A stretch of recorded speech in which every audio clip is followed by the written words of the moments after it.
now? All right. So, hey, people. Hey. I'm Christy. I'm Shirley. And we're Geekettes Chat. And as you probably know, we like to share our opinions, stories, and cultures all related to film. And we have a very special guest, Dr. Charley Ferrer from Cancer Tamer Foundation. And Dr. Charley, thank you for being on our show. Thank you for having me. Yeah, so You're welcome. We would love for you to share some information about your organization. Sure. So Cancer Tamer is founded because of the fact that when I got breast cancer, I saw a lot of apathy from the doctors and the medical staff. And I saw that we weren't getting the information that we needed. Mm-hmm. So I started getting all the information I could get and learning everything about it and then sharing it with other women. So Cancer Tamer was founded on the principle of, it's not, everybody thinks that cancer is this outside force that you need to attack and kill and destroy and then you'll be fine. But cancer is actually an inside force. It's in your blood, it's in your DNA, it's in your breast. And when you try to destroy it, you inadvertently destroy yourself. Mm-hmm. And so the idea behind Cancer Tamer is to be able to learn how to tame the cancer, how to live better with it, how to be able to get your life around what you need in order to be able to be healthier, to be able to be more mentally sound, to be able to even keep your finances in order. And so what we do at Cancer Tamer is we teach you and we empower the women to be able to be more comfortable with their new bodies if they've had surgery, or to be able to be comfortable with their life. Because a lot of the time you hear the word cancer and the first thing that comes to mind is, oh my God, I'm going to die. And so, and even after you hear it, you still think, oh my God, and so realizing that, we all die, everybody dies, whether you have cancer or not, it's just inevitable. And so it's, how do you want to live your life? What do you want to do with your life? How do you want to move forward? Do you want to live it in fear, or do you want to leave it, or you want to live it and leave it in empowerment? And so we do a lot of stuff to empower women. We don't discriminate against men. So we do help men with breast cancer, because men can get breast cancer as well. Mm-hmm. Last year, and we do a lot of workshops. We were just talking about the Body Love Retreat that we were hoping to do this year. We have to do it for next year. And so it's going to be set up so that you learn about everything that you need to know, finances, medical, and empowering yourself, feeling better about yourself, feeling better about your body. Because I came at this from, I'm a clinical sexologist. So think Dr. Ruth, taller, younger, Latina. Oh, yeah. I remember Dr. Ruth. Remember Dr. Ruth. And so I came at this, I was a clinical sexologist, or I am a clinical sexologist. And I was actually, ironically, putting together. Can you explain what a sexologist is? Sure. I kind of have a theory, but I don't really know. I'm like, not a theory. No, but that's fine. So a sexologist is somebody that assists individuals and studies sexuality. Oh, so okay. I'm also a therapist, and so I am a clinical sexologist. So I help individuals with their sexual issues, sexual dysfunction, with individuals that are trying to have babies, believe it or not, part of sexuality. So anything that has to deal with sexuality is my realm. Being more orgasmic. So we do workshops on being more orgasmic, on couples therapy, where you can derive more pleasure from being a couple in whatever way that looks like for you. Right. And then I've written a couple of books out there. My favorite is Sex Unlimited and like the Passionate Latina. So those are out. Check that out. We're gonna pick that out.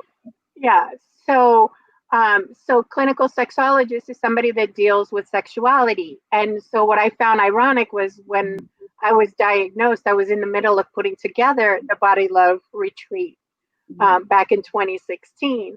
And so I had to put it on hold. And as I went, I got diagnosed with breast cancer and thyroid cancer. And so I see the world from a different perspective now. And I see my body from a different perspective. And so part of what I try to do is help other women feel comfortable with their body and feel good about their life, despite all the insanity that goes along with having breast cancer. That's great work. And anyone who wants to support the Cancer Tamer Foundation, we're linking the organization's website below. So please do support. Or if you want to get involved in a yes, we're always looking for volunteers. We are a 501c3, so any donations that you make are tax deductible. Last year we did a play called Breast Cancer Diaries. I think, I don't know if you came to it. I actually didn't get to go to that one. Oh, okay. So we did it on October 5th, and I wrote a play called Breast Cancer Diaries, which was a compilation of stories from men and women, that how they went through it, how they found out, and things like that. And it was, it was kind of like being in a little therapy group with 8 different people and seeing how they went through everything. You can see we also did a couple of documentaries, which are on our website. So if you go to our website, cancertamer.org, and you can look up the list of shows, and you'll see the documentaries there, which is, women and men talking about what it's like to have breast cancer. And we also did one on the faces of breast cancer to show what it looks like, the different faces, and honoring some of the people. Because if you don't know, last year, actually in 2018, because we did it 2019, but in 2018, 40,092 women died from breast cancer in the U.S. alone. 40,000, and 482 men died from breast cancer, just breast cancer. And so it's that piece that nobody talks about. And so we try to talk about it and then empower them to say, mira, aquí you have other things. Here's other ways of looking at it. It's the fears that'll come up, but you know what? Work through them. Susan Jeffers has a book called Feel the Fear and Do It Anyway, which is a great book. Yeah. I read that book. I read that book. You have that? Oh, it's wonderful. And it's on Audibles too. Yeah. So you hear her saying, talking it to you. So it's fun. Okay. Which is, I'm going to throw in the segment of, this is a wonderful show that you picked for the Neverending Story, because it brings in all of that empowerment that most people don't even realize, that this movie is actually full of little clips of empowerment, and you just need to listen, and you will get them, and you'll stop and go, what did he say? And I love that it's done from a child's perspective. The actors are all children. Because it's also wonderful to like put your kid in front of the show and say, mira, let's sit here together and let's do this. And by the way, pause, let's talk about what happened here, because there's so many teaching points in this movie. That it's amazing. And I love that we're doing it, because it gave me a chance to review it again. And I just love it. Watching stuff. Segue. Maybe we should just do the review. Yeah. Oh, before we do that, I just want to shout out to my brother Harry and cousin Gabriel, who are watching now. Hey. Hey, Harry. I don't know if you can take questions, but they're welcome to ask about anything. Right. Oh, yeah, yeah, we definitely do. Yeah. Any questions? Yeah, ask them. So segue to, we're reviewing Neverending Story. It's from 1984. The director is Roseanne Peterson, which I was like, I know that name. And I was like, oh, Troy, and all, because I've seen those movies. I've never seen Neverending Story, to be honest. I've never seen it. Yeah, I never have. And so this was my sister says I've seen it before, but I don't remember. I was like a little kid. So I feel like I've never seen it. Because if I don't remember it, then I haven't seen it. That, which is cute when your sister says, oh, well, you saw it when you were a kid. And I started laughing. I'm like, No, I was in my 20s when I saw the show. You know, I'm What? in my 57 right now. Yeah, because she was like, oh yeah, Dr. Charley, she must have grew up with this movie as well, like me. No, I was showing it to my kid. You know, but yeah. Yeah, so Wolfgang Petersen's the director. It's a 80s fantasy coming of age film. I feel like it's a coming of age film because the main kid, I'm gonna give like the synopsis and plot because that's what I do. The main kid is Bastian, I think. I thought it was Sebastian, but it's Bastian. Yeah, it's Bastian. It's Bastian. Okay, there you go. Yeah. Thank you. So Bastian, he's lost his mother, and he's, you know, his mother, like, I guess loved his creativity, his dreaming, his you know, and she inspired that to keep on going.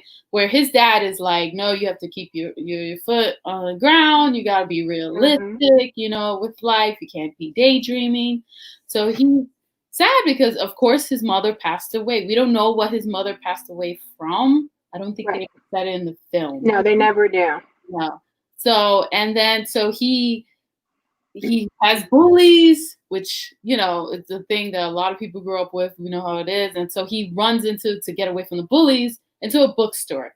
And then he meets I guess a bookstore seller, or I don't know what they're called. Bookstore owner. Yes, bookstore owner. Thank you so much. And, he's reading Neverending Story, and he's telling him like, "Oh, you can't read this book because it's like kind of real." And so this kid is like, "Okay, wait a second, let me take this book." So he takes this book. He misses school, which is something I would have done. I would have missed school, just like, "All right, I'm reading this book," because I love fantasy books. That was my thing, you know. So and he goes to the attic of the school and he starts reading this Neverending Story, which is about the world of Fantasia and the childlike empress, and it's like a hero's journey of, what is the main kid's name who's in the Fantasia? Oh my God, I'm forgetting. Atreyu. Yes, and we're following him, and yeah. So basically, that's the synopsis of the story, and you know, you meet this dragon dog thing, flying thing. The luck dragon. Yeah, the luck dragon. There you go. The luck dragon. He looks like a dog and then a dragon to me. Yeah, it does. Like a little Maltese. Yeah, exactly. And that's the only thing I remember. I remember that dog dragon, luck dragon, and I remember the little girl who was the princess. Empress, yes. And she looked so pretty. And I was just, I remember her face. And that was all I remembered from the movie before I watched it. I was like, oh, okay. And then the theme song as well. Yeah, and the theme song has some wonderful words in it too. Yes, and it was very catchy. And I was like, oh, that's where that song comes from. It comes from Neverending Story. So yes, we could start with like. Well, really quickly, if you can tell us I know you said you did an analysis of this movie for a class. I don't know if you found any notes or remember what. I couldn't find my notes because they're in boxes behind us. But I do psychology, so I teach human sexuality, psychology, abnormal psychology, and I actually did a class at Rutgers on analyzing the different shows in order to be able to see what they're trying to tell you. And actually, the Neverending Story was one of the shows one of the movies, I should say, that we analyzed. And there's so much in this. I mean, we can even go right to the beginning of the show or of the movie and start analyzing it and start seeing what it is. And just little phrases, little words. Because like I said, there's messages throughout the entire movie. And so you have it to where you have a boy that just lost his mom. We don't know how long, but he's still feeling it. Yeah. And the father who's distant. And so where he lives is in the books. And so you have it to where, yes, he's being bullied and he gets run into this one shop. But the beauty of it, if you remember what the shop owner says, he goes, he goes, oh, well, if this book isn't for you because, people don't read anymore, which, now look at what we're doing. We don't read anymore. Yeah. Nobody goes to the library to get books. Usually they're on their Nintendo or something. Phone reading. They're on their Xbox. Yeah. Instead of going and getting a book in your hands and really looking at it. But the kid gets really upset. He goes, oh, I read books all the time. I have 183 books in my house, and I have Treasure Island, and I have, the thousand miles leagues under the sea, and he has all these adventure books. And what I love that the man says, he goes, those are simple books. Those are safe. This is not safe. Right. And so you're already being told, well, why is this book not safe? And it's because this is an actual story. This is life.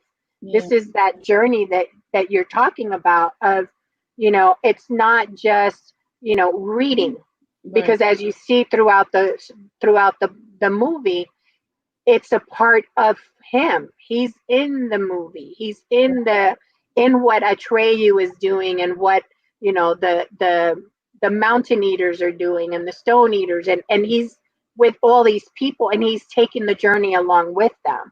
So it's that piece of not being safe that you could close it and get rid of it. In the part of the film, we skip around. When the Atreyu's on the journey, and he's at the part with the Sphinx, and how he has to go through the gate to the second trial. Yeah, to the second trial to face his self-worth, in a sense of who he truly is, and he sees, he looks in the mirror. In the mirror, so it's like a reflection of each other, of these two main characters, and how and if you when they go through the trials, the first one is, do you have are you confident in yourself? Do you feel self-worth? And so look at it from the perspective of the journey that we go through in our lives. Are we confident in ourselves? Do we have self-worth?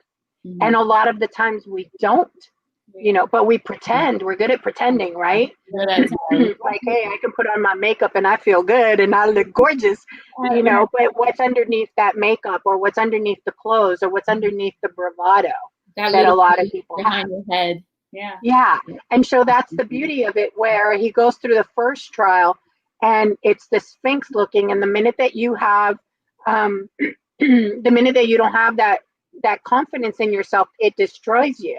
Yeah. And that's what life does, doesn't it? Right. That when you lose your confidence, you feel like you're destroyed, and things come at you and get thrown at you just to knock you down, or you feel that it's knocking you down. But in actuality, it's like trying to make you a little bit stronger. Right. And then that second phase where he looks in the mirror, excuse me. And when he looks in the mirror, if you hear them talking, they say, well, the good guy realizes that he's a bad guy. And the bad guy realizes that he's either worse or he's, or he's not, or the strong guy and the brave guy realizes that he's a coward. Yeah.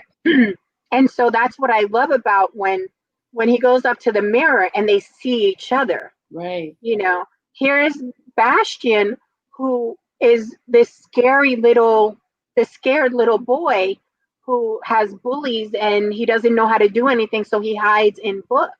Right. And here's Atreyu, who is this powerful, goes after the purple buffalo, and he's on the plains and he does all this. So you have a mirror of each other, and you have one person that thinks they're strong and the other one that thinks they're weak. But when they look in the mirror, who do they see? They see and that's the beauty of it. It's like, who do you see in that mirror? When we look in a mirror, who do we see looking back? Yeah. And most people don't do that. Right. And I look at the mirror for us now.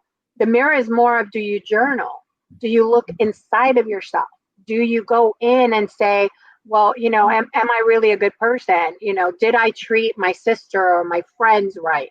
Did I, handle that situation right? If I'm supposed to be such a great person, do I actually help somebody? Right.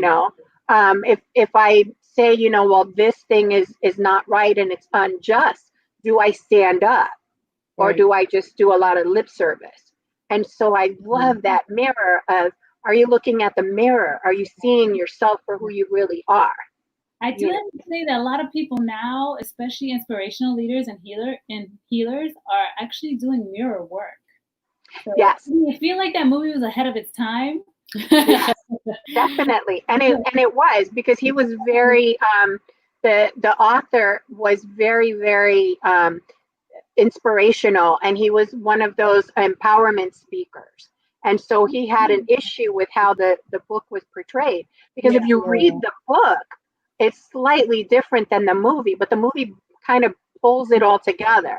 Right. But it is about empowerment, because when we were talking, you thought, oh, well, it might be grief. It's like, no, it's empowerment. And it is that hero's journey of, are you going to do more? Are you going to just coast through life? Or are you gonna, jump when it says jump? And so my thing with people, when I say, okay, well, what type of person are you? Do you go to the swimming pool and do you stick your toes in to see if the water is cold? Or do you just jump in?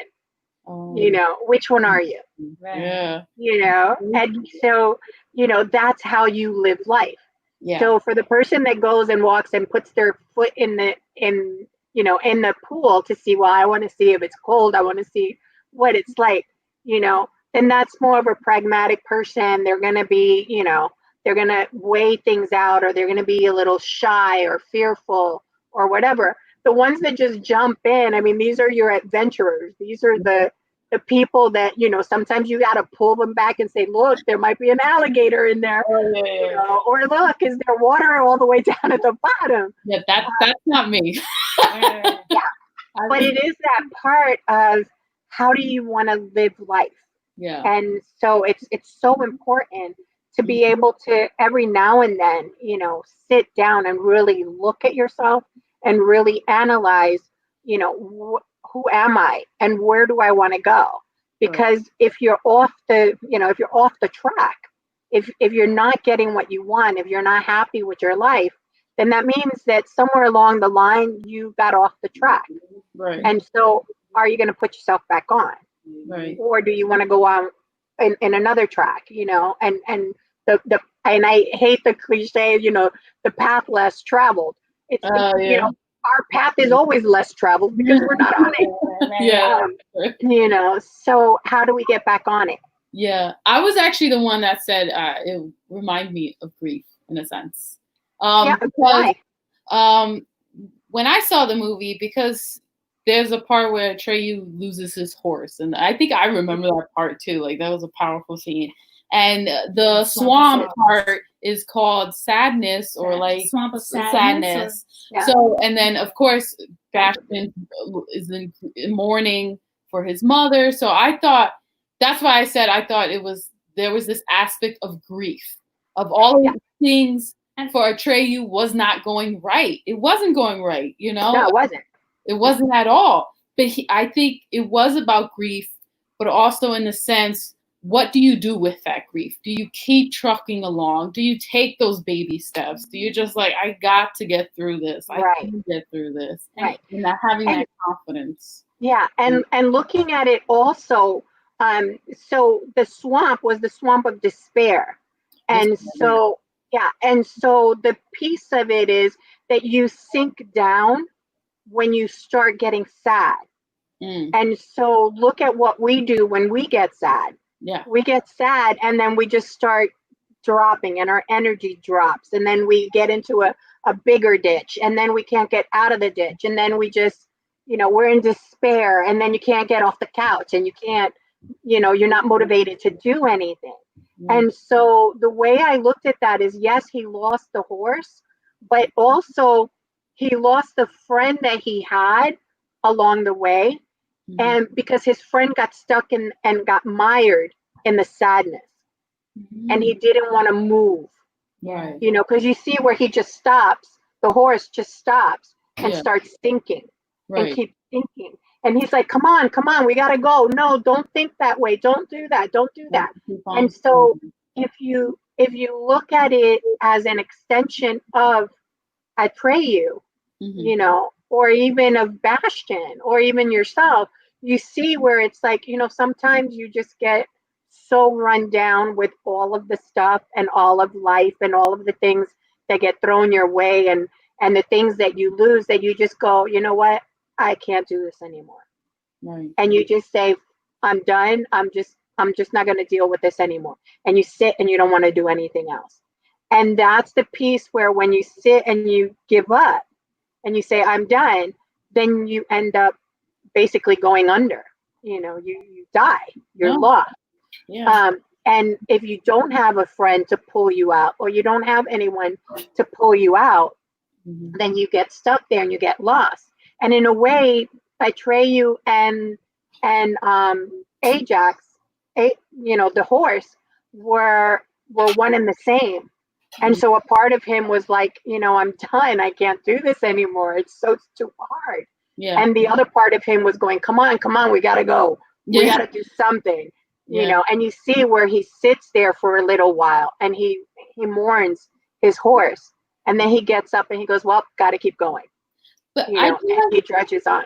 Yeah, I like how, like I was saying before, sorry, there's fireworks going on in the background. So sorry about that. I like how what I was saying earlier about Atreyu, how he was like he was trying to accomplish the things that he had to accomplish, but it wasn't working out for him. I still like the fact that he was still doing it. Like, he was trying and he was working hard at it. And it wasn't until Bastion, who's the I guess the human child, he was the one who had to, you know, who had that power within him to give the name to the Empress. Because names and words are very important, you know, and I guess it's the importance of like starting a new Fantasia and starting over. I guess that's what it's trying to say. Like rebirth. I don't know. Rebirth. Yeah, rebirth, and you know, bringing everything back that's good that you want in your life. And so that was the beauty of Fantasia, because he could make it whatever he wants. And so when you get to there was the I think it was the Sea of Possibilities. You know, well, where does it end? You know, it's like it doesn't end. It goes as far as you want it to go. Yeah. You know, and so the possibilities are yours. So it goes back to that self, you know, that self-worth, the confidence, and so on. It's like, well, you know, if I think that I can only, you know, I can only teach this class. If I think I can only teach 5th grade, then I'm only going to ever learn 5th grade. But is there a possibility of teaching 8th grade, college, you know, maybe university, maybe more, you know? So what is the possibility? Where does it end for you? So if you say, well, I'm Latina, and so I'm never going to be able to, you know, become a millionaire. Seriously? You're never going to be a millionaire? So that's where it stops for you. So how much money are you going to get? Maybe 100 grand? You know, will you get that? You know, so it is that, well, if I can get 100 grand, then can I get 500 grand? Can I get the million? And if I can get a million, can I get a billion? You know, so where's the possibility ends? You know, can I go on vacation? Can I get a new car? Can I get a new lover? Can I get a new, you know, a new job? Can I get, you know, so it's all about dreaming. How big do you want to dream? And how the endless possibilities. I mean, I love about the film this idea, especially that the human beings are the ones who create Fantasia with their hopes and dreams and all the you know, wishes that they have for their possibilities and stuff. And then the nothingness is, I guess, this idea that dreams are dying, that people are not losing hope, losing hope, and all that. Yeah. Well, and if you look at it from a human perspective, you know, do you ever sit on the couch and you just go, I'm blah. There's nothing to do.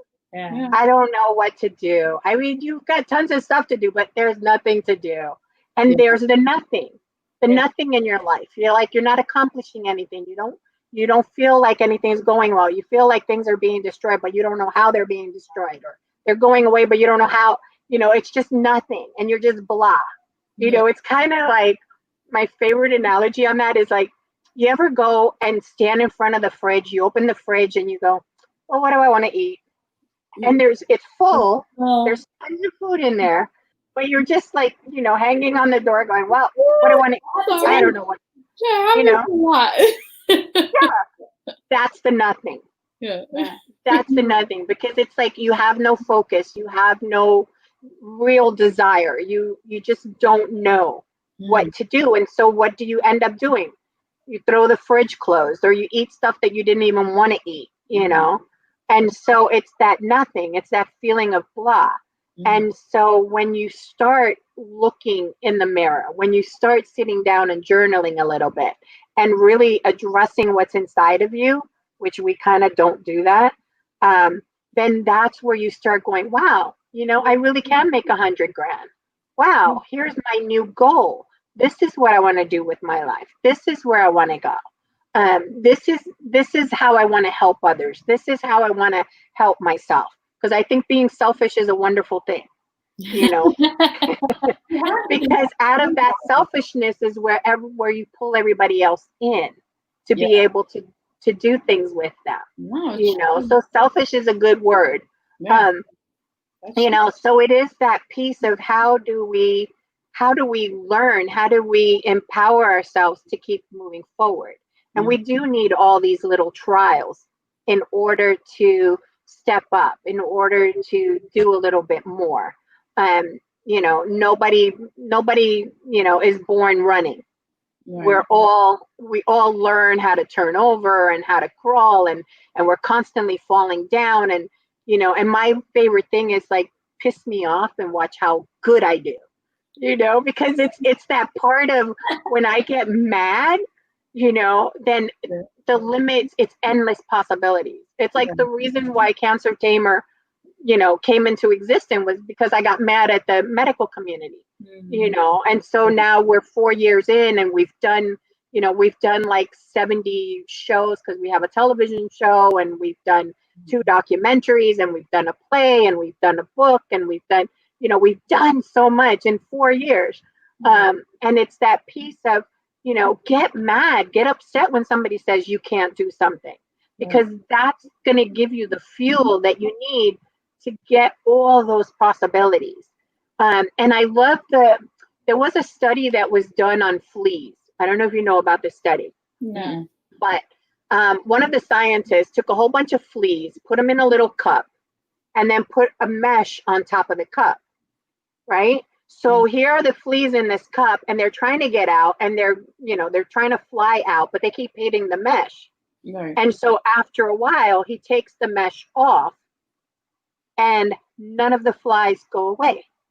They all stay there, because they figured, well, there was a stopper, there was a roof, there was a ceiling, and I couldn't get out, and so they don't try to get out anymore. Wow. The same thing that they do to, I'll give you another example. They do the same thing to elephants.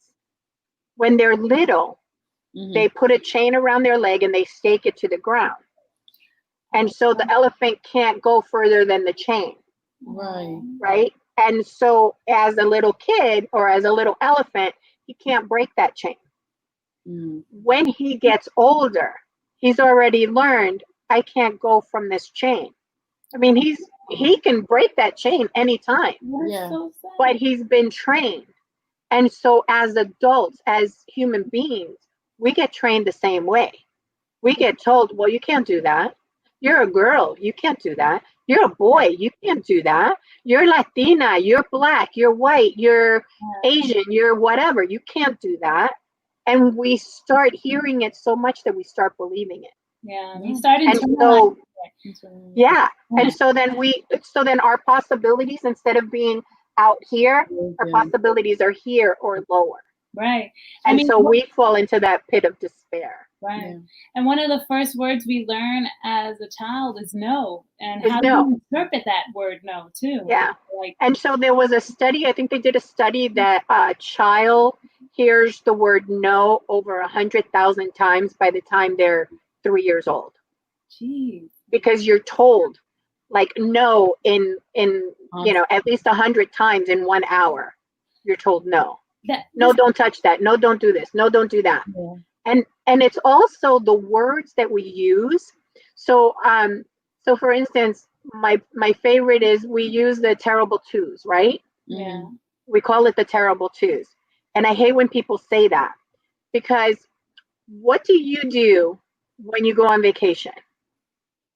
You go and you explore everything, right? Mhm. You got to go and explore everything. You got to go touch everything. Even in life, it's like you go to a flower store, and what's the first thing you do? Oh, look at that flower. Oh, look at that flower. Oh, let me touch it. Let me touch. Let me do this. Let me do that, right? Or if you go to a store, what's the first thing you do? Oh, let me try that grape. Yeah. And so you're touching and you're feeling and you're doing everything and you're seeing everything and you're running here and you're running there. A 2-year-old is on vacation. Basically. That's really what it is. It's the first time that they can actually move around. And so it's like, oh, what's that? What's that? What's that? Oh, look shiny. Oh, look pretty. Oh, look. And what does that taste like? And what does that do? And so it's not that they're being terrible. It's just that they're exploring their world. They're on vacation. Yes. And so instead of, giving them fear, no, you're going to burn yourself. You're going to hurt. It's like, okay, okay, well, if, let me let you know if you go down that way, you're going to fall down, and just be ready to pick them up. That's it. It's what like, I love about this story too is that it's told by the child, the children, Yes. the perspective of a child and their experiences. And you're right. When they're younger, we're younger, we're explorers. Mm-hmm. And although we do feel those sense of fear and grief and all these, we go through trials and tribulations as a child as well. We feel more sense of like, I guess, in a sense, like freedom and to explore and not be scared so much. Because as a child, you don't have the fear of death. Right. You still have that innocence. Right. And it's not until somebody says, oh, well, don't touch that, you're going to get burned. Or don't do that because you're going to get hurt, or don't, and so we're constantly being told don't because it's going to be bad for you. Right. But really, is it? So, okay, so if I touch the stove and I get singed, I know now not to touch the stove, but it didn't destroy me. And so the way that we try to protect ourselves or our loved ones is more of, we're doing a disservice to them. Instead of putting a boundary of safety, we do a boundary of pain and shame and guilt and all this other stuff, and we're not allowing them to grow. And so in this story, both of the boys are growing, especially Bastian, because if you see him, he's running away, he's hiding right at the beginning, and then afterwards he's starting to get into his own. Like, I love when he stops and decides to eat something.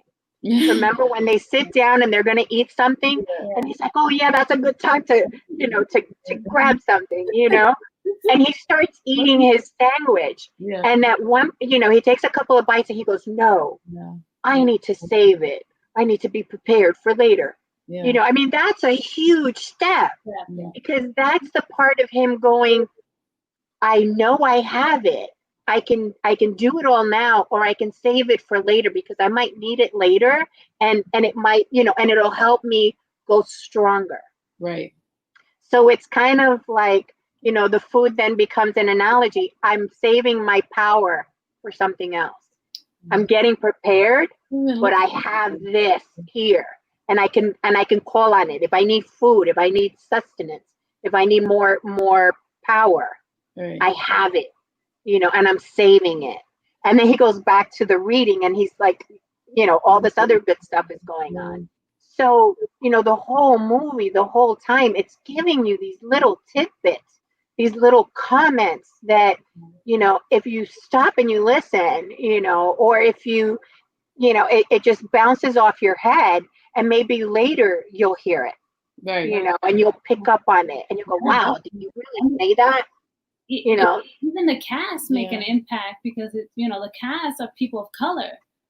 And yes, it's so great because I didn't see too many fantasy films growing up where you see a diverse cast the way we did in this film. I mean, there wasn't too many, but you see an African American as like a sorcerer or something, and then I think he works for he works for the Empress. Yeah, or something like that. So not a lot still. I mean, the main kids are still, of course, white kids. Right.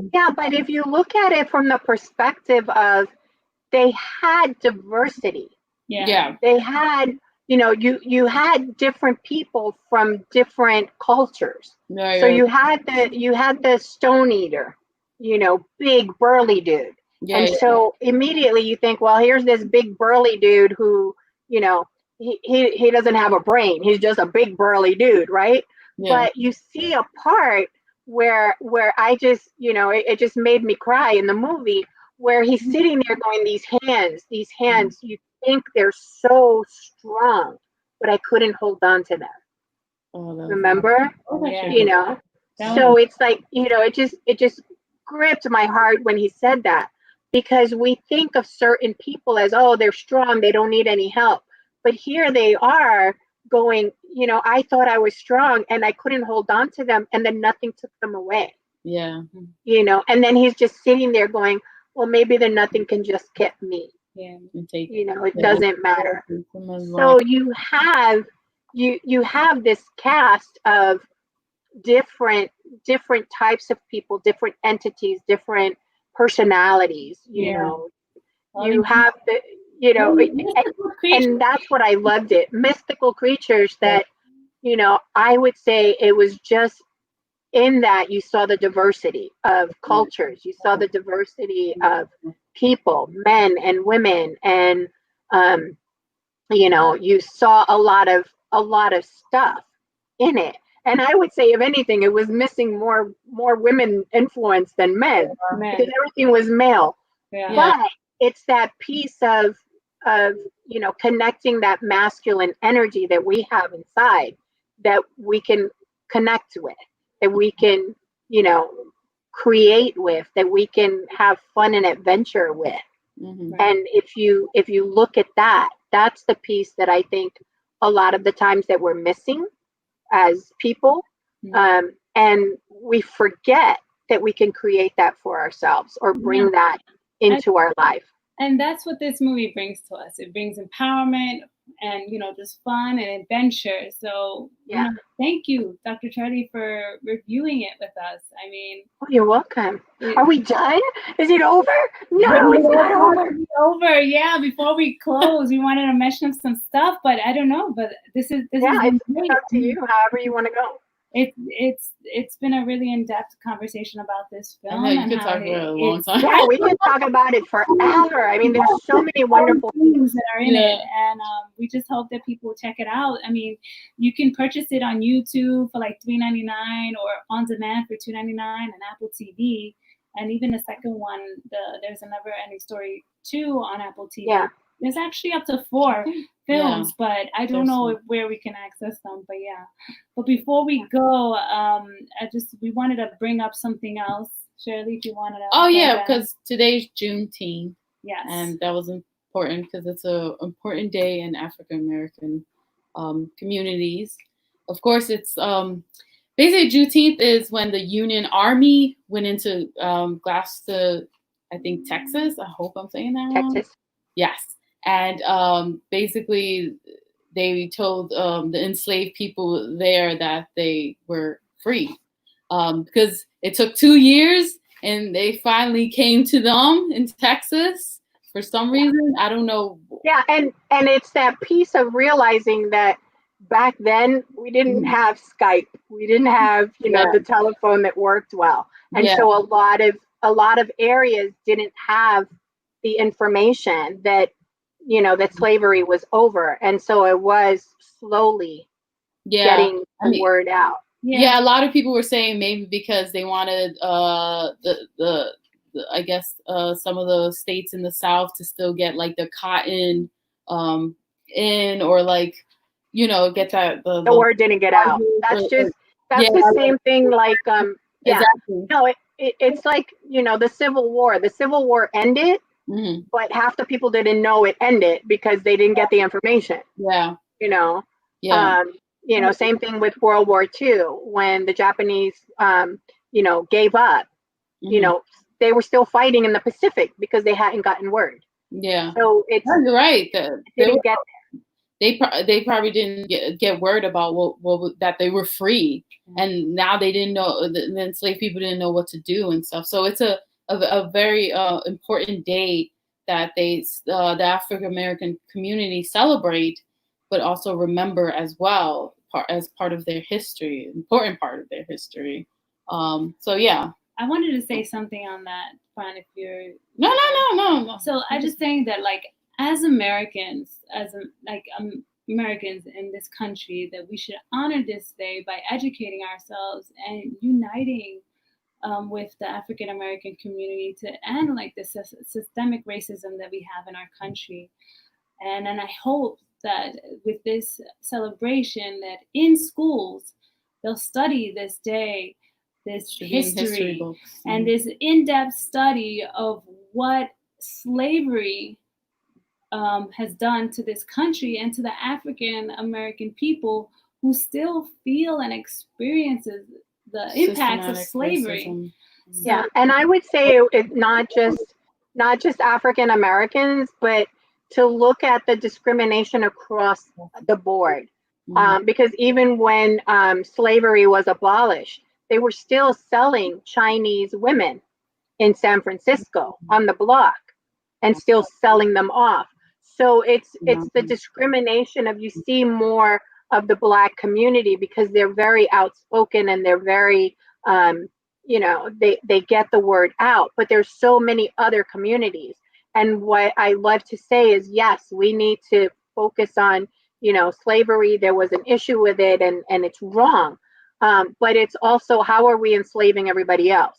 How are we, giving the acknowledgement to the Latino community? Are we giving the acknowledgement to the Asian community, to the Muslim community, so we need to look at all of the world as a whole and say, we need to stop the stupidity against each other and come together as just people. As humanity, and start accepting each other. And when we see something, we need to say something. And I think that's the piece that we miss, because right now, we have a lot of protests, for Black Lives Matter. But once this is over, are we going to go back to the same old actions? Or are we going to step up? Are we going to say, hey, you shouldn't be doing that. You shouldn't be saying that. Like the other, there was a groundbreaking decision that the courts did, the Pride, that now you cannot discriminate against gays, lesbians, and bisexual and questioning and trans and so on. Wow. And, it's that piece of, do we actually stand up and say, hey, you don't say that? When we hear somebody say, oh, well, you're gay. Oh, that's just gay, or that's stupid, or that's Black, or that's, do we say, hey, stop. You don't talk like that. Not even disparaging words. And so instead of us holding up a camera to show how somebody is doing wrong, let's step in and say, hey, I can film you, or I can come up to you and say, that's not the way to talk. That's not the way to interact with somebody else. You don't get in their face. You don't call them names. You don't discriminate against them because they're a man or a woman or a different color or a different nationality. And so, that's where I turn around and say, words are wonderful, but actions are better. Right. So let's act better towards each other. Yeah. But yeah, like I said, it's definitely the Black Lives Matter movement is very important, and yes, it's a movement that we definitely have to be behind, and that it's important because they've been I agree with you, facing this systemic racism for many years. So that's why it's very important now. It's been very important in all these years. And hopefully that we have to be there for them, you know, and let them speak and let them be heard and being like, what can I do and stuff. So I actually wanted to put down links of like Black-owned businesses that you donated to the Revolutionary Books, which is Black-owned. I'm gonna put the link down below. There's the Black-owned the lady with the sauce. Oh, yeah. Oh my God, I'm so sorry for forgetting the lady with the sauce. She's a caterer. I'm so sorry. Tasty Delight. Yeah, Tastebudz Delight. Tastebudz Delight. And then we're also going to be sharing an organization called Infinite Movement, where they're focused around wellness and fitness, and it's run and created by Shahida. Yeah, and also the lady. What was it? The restaurant again? The chef that owns the Delights. Tastebudz Delight. Tastebudz Delights. Tastebudz. Yeah, sorry about that. I was like, oh, the lady with the sauce, and I forgot her name. I'm so sorry. She made great sauce, and it was like a couple of months ago. So I'm like, I forget names a lot, so I'm so sorry. So yeah, check out her company. We'll put down the links. Yeah. So thank you everyone for watching. Yeah. And thank you everybody. Dr. Charley for coming in and giving us a great analysis on the film. It was very entertaining, and I've learned more about the film too now and how to look at life. Yeah, so now you go back and you review it. Yeah. Absolutely. Yeah. Thank you so much. Thank you so much. Good night, everyone. Thanks, everyone. Bye. Peace out. I think we ended the broadcast. Oh, okay.